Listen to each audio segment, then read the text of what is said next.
सभी बंधुओं को नमस्कार। आज मैं आप सभी को सनातन धर्म की महत्ता के बारे में और इसकी विशेषता के बारे में बताना चाह रहा हूँ। देखिए, पूरे विश्व में एक ही धर्म है, वो है सनातन धर्म। बाकी जितने भी हैं सब पंथ हैं। पंथ उनको बोलते हैं जो किसी व्यक्ति के द्वारा बनाया जाता है। अनेक पंथ हैं।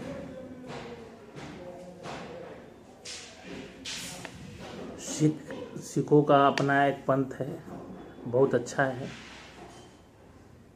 बुद्ध है, अच्छे हैं। ऐसे तमाम तरह के पंथ हैं। लेकिन कुछ एक पंथ जो हैं उनकी स्थिति सही नहीं है। उस पर टीका टिप्पणी करने की हमें आवश्यकता नहीं है। हमें अपने सनातन पर गर्व होनी चाहिए, फक्र होनी चाहिए और जिस चीज़ को हम मानते हैं उसी पर ध्यान केंद्रित करनी चाहिए। सनातन ही एक ऐसा धर्म है जो सभी को अपने अंदर समेट लेता है, जिसको हर चीज़ पचाने की क्षमता है। और इसकी सुंदरता ऐसी है, महक इतनी अच्छी है और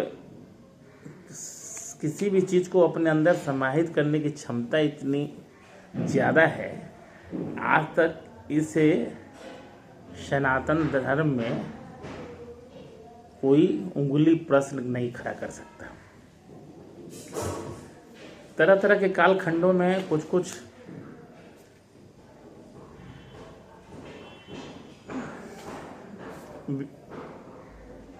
जैसे जैन लोग के, बुद्ध लोग आए, तो इनके कारण कुछ प्रभाव इनका बढ़ा।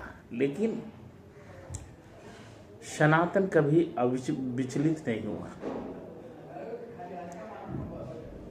अभिलव,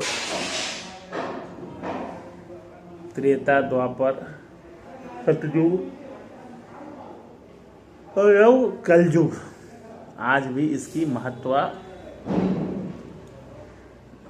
24 कैरेट सोने के जैसा है।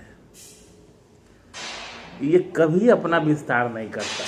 सबसे बड़ा खासियत आप देख लीजिए, आज तक कभी आपने सुना है कि कोई व्यक्ति किसी को व्यक्ति को हिंदू बना रहा है? नहीं, कभी नहीं सुनिएगा।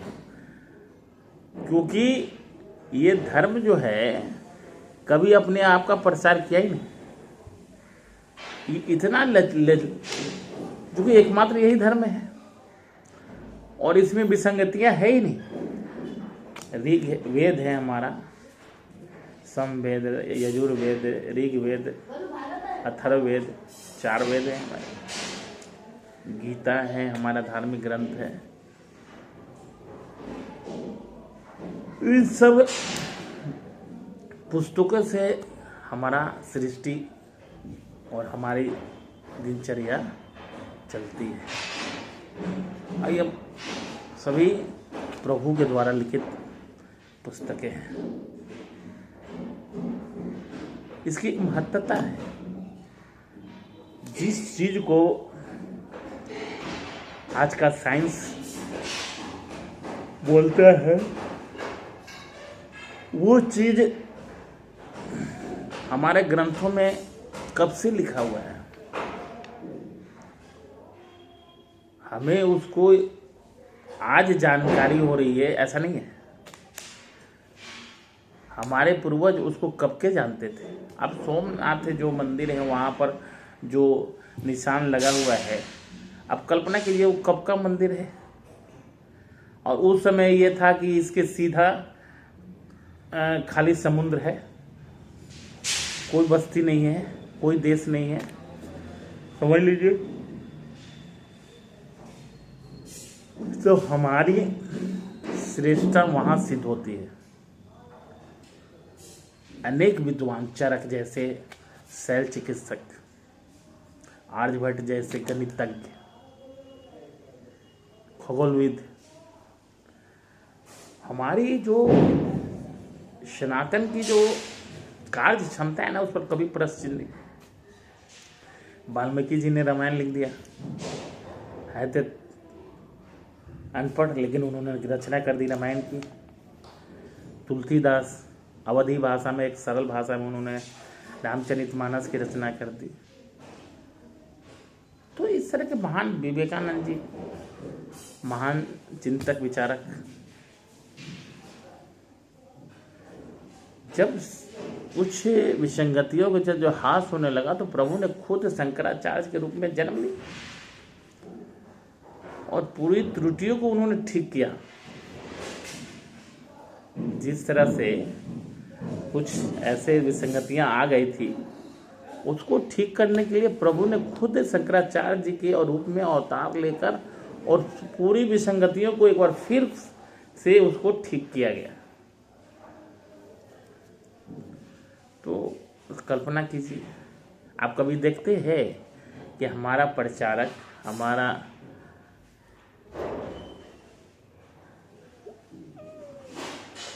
सनातन धर्म में काम करने वाले जो व्यक्ति कभी किसी को प्रलोभन देकर, कभी किसी को लोभ देकर हिंदू बनाने, कभी ऐसा कभी आपको सोच मिलेगा ही नहीं। क्योंकि यहाँ इतना पचाने की क्षमता है ना कि कोई आ जाए इसमें मर्ज कर जाएगा। विक्रमादित्य के समय हुनों का जो आक्रमण था, उनको विक्रमादित्य जी ने शांत कर और स्पष्ट निर्देश दिया कि आपको रहना है तो हमारी सप्ताह संस्कृति के अनुसार रहना होगा। और उसके बाद वो जो हुनों के आक्रमण बंद हुए और सभी लोग भारतीय सप्ताह और भारतीय झंडा के नीचे रहना स्वीकार किए। ये हिंदू धर्म है, ये इसकी महत्ता है। हमने कभी किसी के ऊपर ना आंख उठाया, ना आंख उठा कर देखा, लेकिन जिसने आंख उठाया उसका आंख निकाल लिया। हमें किसी के पथ मजहब से कोई लेना देना नहीं है, लेकिन हमारे धर्म पर अगर कोई अंगुली उठाए उसको आंख निकालने में हम देर नहीं करते। हम सभी पंथों का सम्मान करते हैं और इज्जत करते हैं और करते रहेंगे, लेकिन अपने धर्म के बनिस्पत नहीं।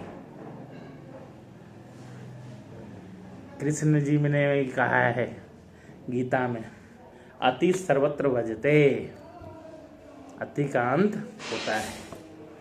इसलिए सनातन ही धर्म है। इसकी आप, और इसकी खूबसूरती क्या है देख बताते हैं।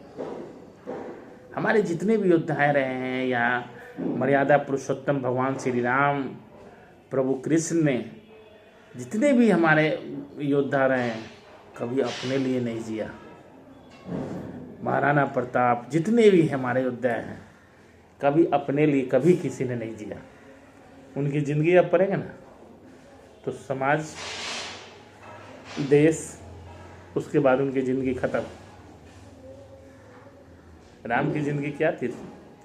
मर्यादा पुरुषोत्तम श्री राम कहलाए। क्यों? कि सबरी के बैर भी खाए, केवट के एथी से पार किए। तो वो जिंदगी उन्होंने, और वही कांटों से बिछी हुई राहों पर उन्होंने चला। राम, प्रभु राम विष्णु जी के रूप थे, स्वयं भगवान विष्णु राम के अवतार थे, लेकिन उन्होंने भी दिखाया कि सनातन की खूबसूरती क्या है। मर्यादित रहना और अमर्यादित कार्य कभी नहीं करना, और अपना धर्म किसी पर कभी थोपना नहीं। ये खूबसूरती है। और कभी भी सनातनी लोग अपने लिए नहीं, समाज के लिए और देश के लिए जीते हैं।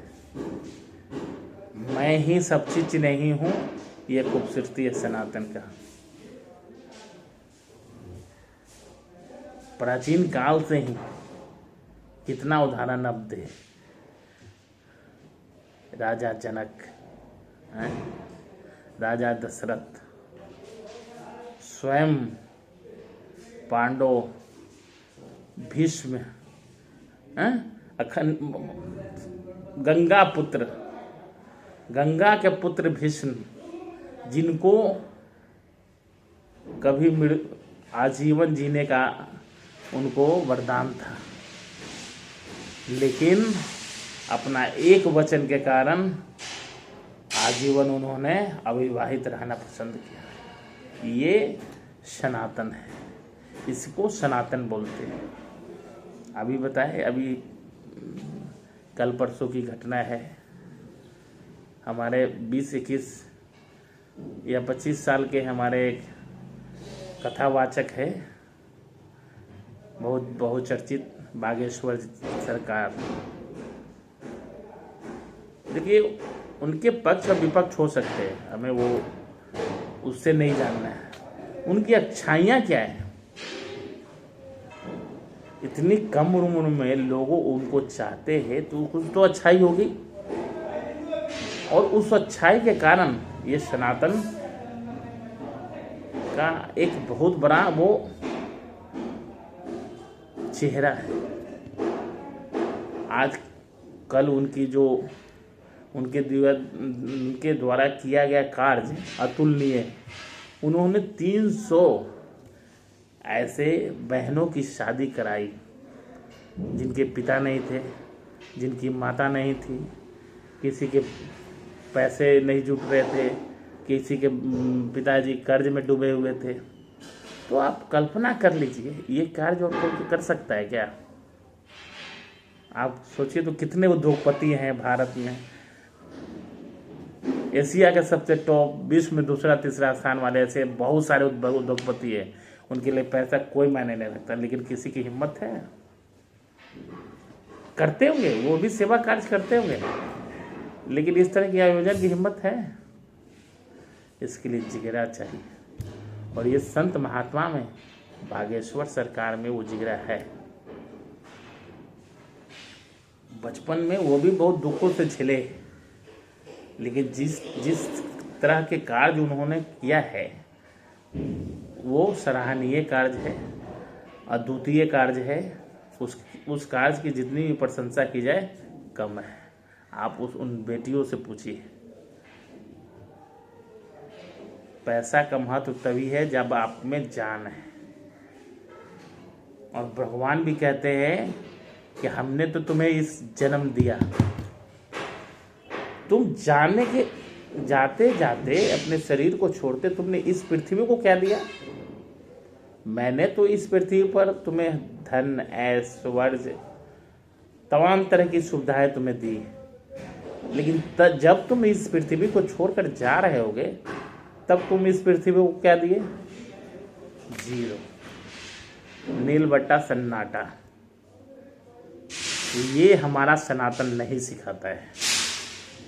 हम जब जन्म लिए हैं तो मैं कुछ एक ऐसा कार्य कर कर जाऊंगा जो इस समाज को जरूरत हो, ये सिखाता है सनातन। और इसी कार्य को बागेश्वर धाम सरकार ने किया।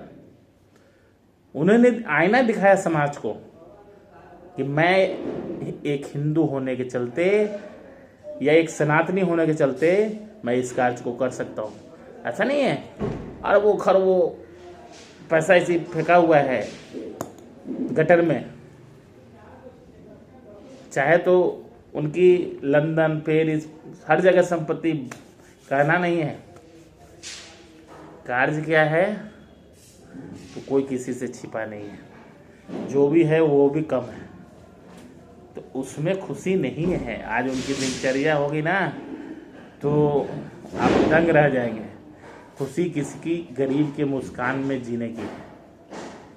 अब वो मुस्कान, वो जो रास्ता दिखाया है वो बागेश्वर धाम सरकार ने दिखाया है। अगर सभी लोग इस तरह के कार्य करें तो कोई बेटियां बिना ब्याह की रह जाएगी? क्या किसी की जमीन बिकेगी? नहीं बिकेगी। लेकिन सोच सोच में अंतर है। तो इसी सोच को उजागर किया है हमारे बागेश्वर सरकार ने, धीरेन्द्र शास्त्री जी ने। एक नौजवान बालक जिस कार्य को उन्होंने कर दिखाया है वो काबिल तारीफ है। और किसी से चोरी कर और छिपा कर नहीं, डंके के चोट पर किया है। और मैं उनको तहे दिल से और भगवान से विनती करता हूँ कि हे प्रभु, ऐसे कार्य वो हमेशा करते रहे। और सभी लोगों को इनसे प्रेरणा लेनी चाहिए। जब आप जीवित हैं तो पैसे का बहुत महत्व है, जब चले गए तो वो खत्म। इसकी भी सोचिए, कल्पना कीजिए। पैसा का उतना ही महत्व है जितना आप आवश्यकता है।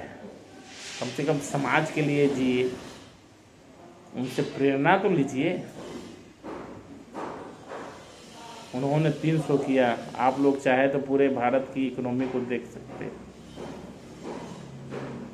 गरीब जिन्हें शिक्षा नहीं मिलती है, कम से कम उनके लिए कार्य किए जाए।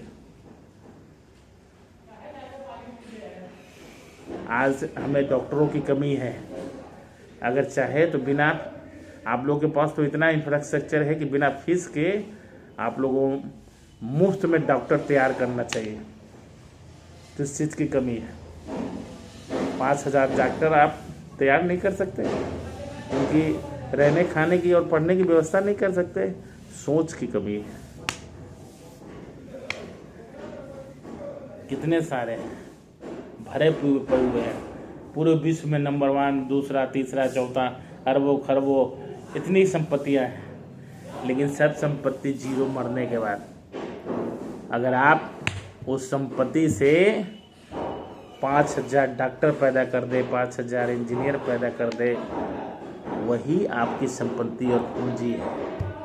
और उसी पर आपका स्वाभिमान टिका है। तो हम लोग तो, मैं जहाँ हूँ, जितने में हूँ, मैं वो कार्य करता हूँ, करता था, हूँ और रहूँगा। लेकिन हमारी विनती है कि सभी लोग मिलकर करें कि सनातन एक फिर से एक उदाहरण बने। इन्हीं सब बातों से मैं अपनी वाणी को विराम देता हूँ। नमस्कार।